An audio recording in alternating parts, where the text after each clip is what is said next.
Të dashur shqiptar, më në fund e kam kuptuar se çfarë ka ndodhur. Shteti shqiptar komunist filloi të prishej me Bashkimin Sovjetik në vitet 60 dhe vendosën atëherë që të bëjnë kërkime arkeologjike në Shqipëri, duke ditur shumë mirë që të gjitha këto qytete ishin helene, dhe vendosën që të krijojnë një urë miqësie midis Greqisë dhe Shqipërisë. Ky proces kishte lindur më herët, kur Shqipëria strehoi trupat partizane që u larguan nga Greqia dhe u vendosën në Himar. Pra himariotët e sotëm janë fakt ish partizan grek, që ne I kemi shpëtuar.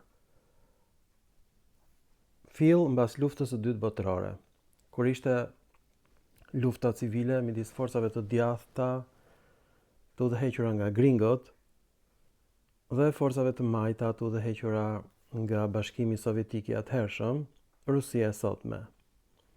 Dhe këto grek vinë dhe vendosen në Shqipërinë e Jugut. Mikpritja jon u kthye pastaj në bukshkalësi. Grekët janë bukshkal dhe ata sot duan që të bashkojnë Greqinë me Shqipërinë. Pra, këto familje himariote që e quajnë veten grek nuk kanë lidhje fare me gjuhën e përdorur në Iliri, që është dialekti epik, ku nuk përdoren format e trajtës së shquar para emrave. Ho Brindos, ilirët e shqiptonin Brindos, Brini në Shqip. Ho Lembos, Varka, ilirët e shqiptonin Lembos në ilirisht. Pra ishte një lloj helenishtje, ilirishtja, por jo greqishte që përdoret sot nga himariotët. Ata përdorin greqishten që përdoret në Greqi. Nuk ka lidhje fare me gjuhën e kaonisë. Nga e diun këtë. Në Himar është zbuluar një kështjellë e vjetër që quhet kështjella Karos. Dhe Karos është zhdukur si kuptim në greqishten e sotme, është regjistruar në fjalorin e Hezikysit të Aleksandrisë, dhe atje Karos do të thotë një emër në rastën gjinore, sepse greqishtja përdor emra të rastës gjinore dhe I merr edhe një herë. I përdor në emërore. Dhe Karos do të thotë copa të prera. Është një lloj si folja shqipe korr. Edhe harr, pres në gjuhën shqipe, të korrat. Po ashtu folja shqipe për të çar. Është në këtë kategori dhe këtë zbulim e ka bërë Norbert Jokli. Por Jokli nuk dinte gjë fare për kështjellën Karos dhe për fjalën Karos të përdorur nga Hezikysi I Aleksandrisë.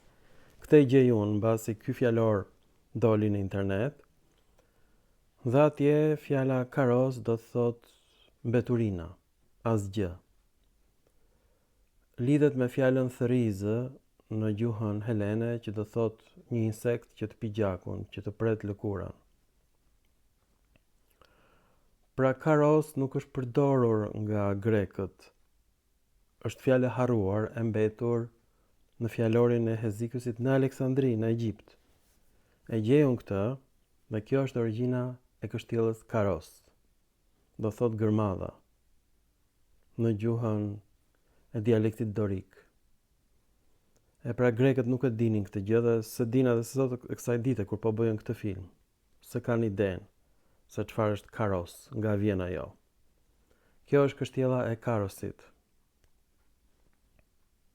Nuk lidhen me fjalën shqipe karo, qere, dhe nuk lidhet me fjalën shqipe organ mashkullor, por lidhet me fjalën shqipe për të çar, për të prerë, për të korrur. Dhe e kam vendosur unë sot në fjalorin e gjuhëve indo-europiane, e kam aktualizuar këtë fjalor sot. Këtë fjalor unë e kam nxjerr falas në internet dhe Akademia e Shkencave të Shqipërisë nuk e përdor. Sepse të gjithë akademikët janë turbo-alban. Duhet të jesh turbo-alban, ndryshe duhet pranosh që kështjella Karos është kështjellë greke, jo shqiptare. Por grekët kanë banuar pranë shqiptarëve sepse fjala Karos përkon me fjalën shqipe korr. Dhe ky është zbulimi i gjeniut të etimologjisë Norbert Jokli, I cili pa lidhjet e greqishtes dhe të shqipes dhe zhvillimet fonetike të shqipes. Pra, zbulimet e Joklit janë zbulimet më të sakta. Shqiptarët nuk kanë bërë absolutisht asnjë zbulim të vetëm. Fare. Madje për shqiptarët fjala taulanti do të thotë dallëndyshe. Nuk lidhet. Taulos do të thotë tryez në gjuhën greke. Fjalë për fjalë. Hedhja e zarave të fatit. Loj, është loja e tavlës në Shqip. Është origjina e emrit të taulantëve, zbulimi im. Vjen nga fjala tabula e latinishtes. Është bërë taulas në gjuhën greke dhe ky është emri i taulantëve. Taulas ishte vajza e Ilirit. Avatari ose përfaqësuesi mitologjik i taulantëve. Pra, kështjellën e Karosit, që ishin mbeturina, gërmadha, e rindërtojnë shqiptarët dhe është kaq e bukur, shikoni në internet, e kanë ngritur, domethënë e kanë gërmuar tokën dhe e kanë rinxjerr nga toka kështjellën e Karosit. E pra kjo është kështjellë greke, por jo të këtyre grekërve që kanë ardhur në Shqipëri, që ne I kemi strehuar këtu. Këto familje greke, mbas luftës së dytë botërore. Kjo është e vërteta. Kjo është shumë e hidhur. Pra grekët nuk e dinin nga vinte emri I fjalës kështjella e Karosit, se kishin idenë, as shqiptarët. Unë më kot pres diplom nga Akademia e Shkencave të Shqipërisë. Ndoshta kjo s'do ndodhi kurrë. Të më japësh mua diplom, do të thotë që ditën e nesërme të shkarkohet e gjitha Akademia e Shkencave të Shqipërisë dhe Shqipëria të mos ketë akademi, pastaj ditën tjetër, mbas shkatrimit të akademisë, ne duhet I dorëzojmë çelsat e Lezhës, Lisos, Durrësit, Dyrakionit, Shkodrës, Shkodrinonit, Vlorës, Aulonit, Sarandës, që do thot 40 shenjtarët në greqisht, Gjirokastrës, Argjirokastro, kështjella e Argjendit, më përpara quheshte Antigona në greqisht. Berati, Antipater në ilirisht greqisht, sepse është e njëjta gjuhë. Thjesht në ilirisht hiqen format e trajtës së shquar të greqishtes, por është greqishte ilirishtja. Pra, duhet të dorëzojmë çelsat e Rizonit në Maltëzi, Budvës në Maltëzi, Pola në Maltëzi, do thot qytet në greqisht, polis. Pastaj duhet të dorëzojmë bashkë me kroatët çelsat e qyteteve të gjitha në Dalmaci, janë greke.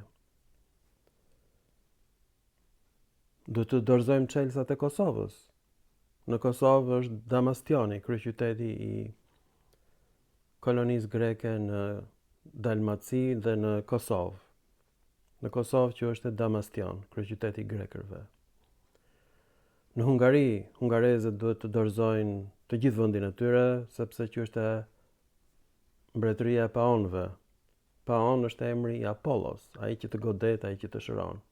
Maqedonët duhet të dorëzojnë çelsat e të gjitha qyteteve të tyre grekërve. Serbia duhet të dorëzojë të gjitha qytetet e saj greqisë. Dhe ka mundësi që të ndodhi kjo gjë, sepse grekët janë të vendosur të rimarrin të gjitha këto toka. Në fillim do marrin tokat e Shqipërisë, pavarësisht se dorëzohet apo nuk dorëzohet Akademia e Shkencave, grekët neve na I kanë bo bejat me na rjep të gjallë, po ne nuk e dim. Ne do ta mbyllim menjëherë kufirin me Greqinë sot, po ju jeni të çmendur, ju pellazg, drilon. Pra, më jepni mua titullin doktor i shkencave, sepse ju them të vërtetën, ditën tjetër dorëzoni Chelsea të akademi, sepse në bodrumet e saj janë 223.000 objekte greke, që ne i themi janë ilire, pelazge, janë greke të gjitha në greqisht. Dorëzoni të gjitha kështjellat e lashta, përfshi kështjellën e Karosit. Dorëzoni të gjitha portet, qytetet shqiptare që janë qytete greke. Duhet i dorëzoni ato. Pra, nuk mund të ma jepni mua ju diplomën, sepse unë ju them të vërtetën. Pavarësisht a do ma jepni, as do ma jepni mua ju diplomën, grekët do ju a marrin juve dal nga dal, në fillim partit si që kanë marrë, edhe të opozitës edhe partinë sunduese. Bizneset, në çdo 5 biznese, 4 janë greke në Shqipëri.